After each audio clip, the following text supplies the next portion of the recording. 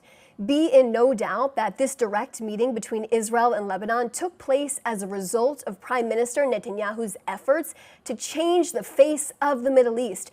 As the Prime Minister has said, there are unique opportunities to create peace with our neighbors. ये Israel और Lebanon का border वाला इलाका है। यहाँ पर इजराइल की फौज लगातार नजर रख रही है। इजराइल को मालूम है कि हिजबुल्लाह का अटैक इसी दिशा से हुआ है और आगे भी होने का खतरा है। सामने लेबनान के गांव हैं और यहाँ आबादी के बीच उठता हुआ धुआं बता रहा है कि इजराइल की एयर स्ट्राइक कुछ देर पहले ही हुई है।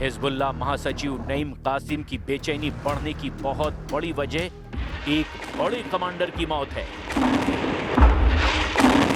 23 नवंबर को बेरूत में इसी धमाके में उसकी मौत हुई।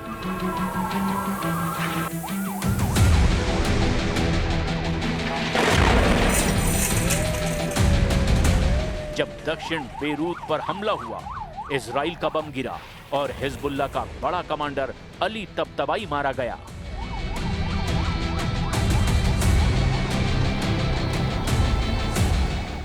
हमले से पहले आसमान में जेट विमानों की गड़गड़ाहट और फिर कुछ सेकंड बाद ही यहां हुआ जोरदार धमाका।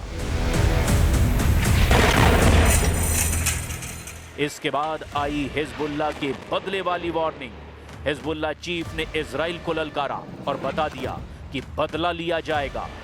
सवाल है कि हिजबुल्लाह इन धमाकों का बदला किससे लेगा?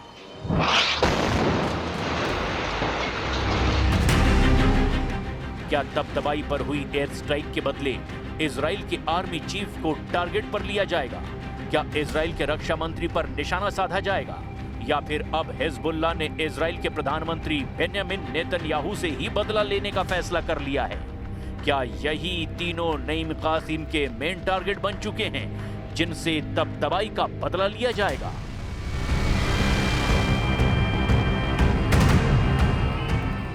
हिजबुल्लाह के स्पेशल फोर्स रज़वान को अब ऑपरेशन के ऑर्डर दे दिए गए हैं। इजराइल और लेबनान का बॉर्डर सुपर एक्टिव मोड में है। सवाल है, क्या नईम कासिम रज़वान को बड़ा ऑर्डर देने जा रहे हैं? हिजबुल्लाह और इजराइल के बीच दुश्मनी इस वक्त माउंट एवरेस्ट वाली ऊंचाई पर पहुंच चुकी है और उसकी वजह है कमांडर तबतबाई। इजराइल ने हिजबुल्लाह के जिस बड़े कमांडर हैसम अली तबतबाई को मारा है, उसी ने हिजबुल्लाह की रज़वान कमांडो फोर्स तैयार की थी। रज़वान कमांडो फोर्स हिजबुल्लाह की सबसे खतरनाक फोर्स मानी जाती है। तबतबाई के मर्डर के बाद से हिजबुल्लाह में हड़कंप मचा हुआ है और नईम कासिम ने कह दिया है, बदला कब और कहां लिया जाएगा इसका फैसला हिजबुल्लाह करेगा।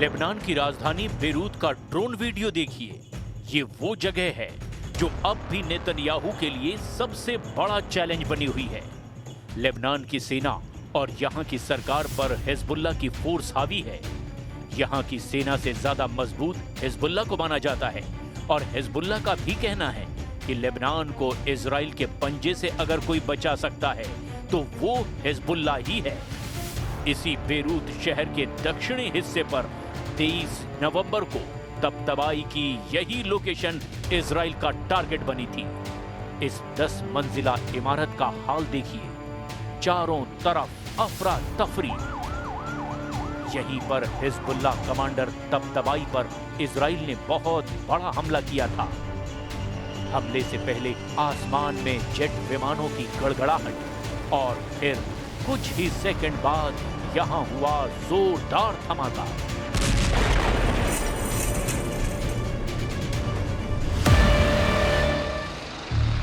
एक ड्रोन के थर्मल कैमरे से रिकॉर्ड की गई ये तस्वीरें देखिए। इजराइल ने ये वीडियो जारी किया है, बताया है कि कैसे उस अड्डे को उड़ाया गया जहां पर कमांडर तबतबाई के मौजूद होने की सीक्रेट जानकारी मिली। तबतबाई को खत्म करने का फैसला नेतन्याहू ने बहुत जोश में लिया है, इसमें कोई शक नहीं। लेकिन इस हमले के बाद हिजबुल्लाह और इजराइल के बीच युद्ध शुरू होने में बस बाल भर का फासला बाकी रह गया है।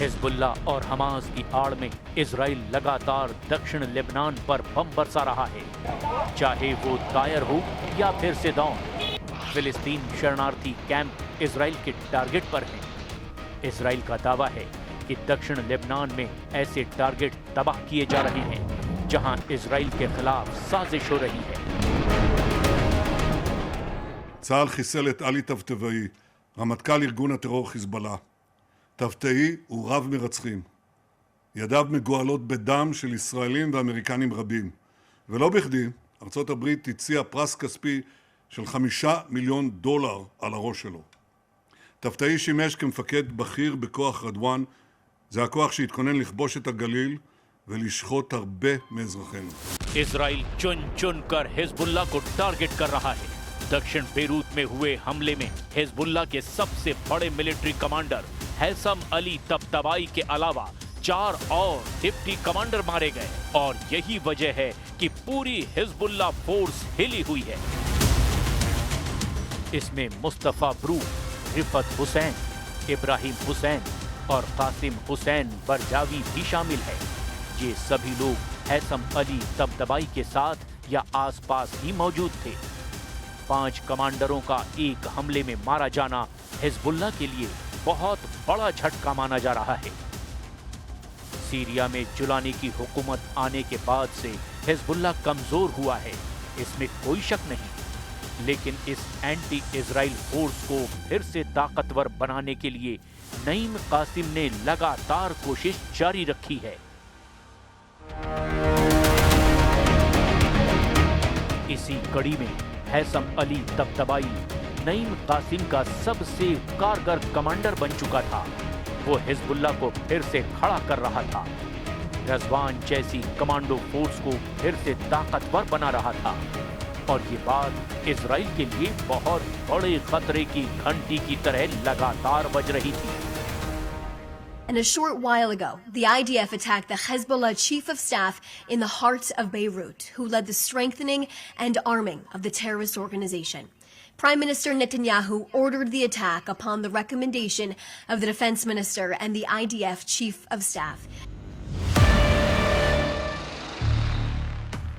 हिजबुल्लाह के कमांडरों का शिकार नेतन्याहू ने कैसे कैसे किया है, इसके धमाकों की एक फहरिस्त आपके सामने है। दक्षिण लेबनान की पहाड़ियों से लेकर बेरूत की इमारतों के बीच इजराइल के बम लगातार फटते रहे हैं। इजराइल ने नसरल्लाह से लेकर हिजबुल्लाह के हर कमांडर को मारकर ये बताया है कि लेबनान में उसकी इज्जत के बाहर कोई नहीं है। वो जब चाहे जिसे चाहे वहीं खत्म कर सकता है। हिजबुल्लाह के कमांडरों का जनाजा देखिए, और साथ में इजराइल के धमाके देखिए। ये दोनों तस्वीरें बता रही है कि नेतन्याहू को ना गाजा में रोकना मुमकिन था, ना ही लेबनान में रोकना मुमकिन होगा। नेतन्याहू नक्शे पर जहां अंगुली रखेंगे, इजराइल की वायुसेना वहां बम गिराएगी। और फिलहाल इसका सबसे बड़ा टारगेट लेबनान बन गया है। हिजबुल्लाह महासचिव नईम कासिम ने अपने जिगरी कमांडर तबतबाई को खोया। पूरे पश्चिम एशिया में किसी भी वक्त ऐसे युद्ध की शुरुआत हो सकती है जिसे रोकना आसान नहीं होगा। नईम कासिम ने बदला लेने की बात जरूर कही है और इसीलिए इजराइल को डर है कि हिजबुल्लाह का अगला कदम आखिर क्या होगा।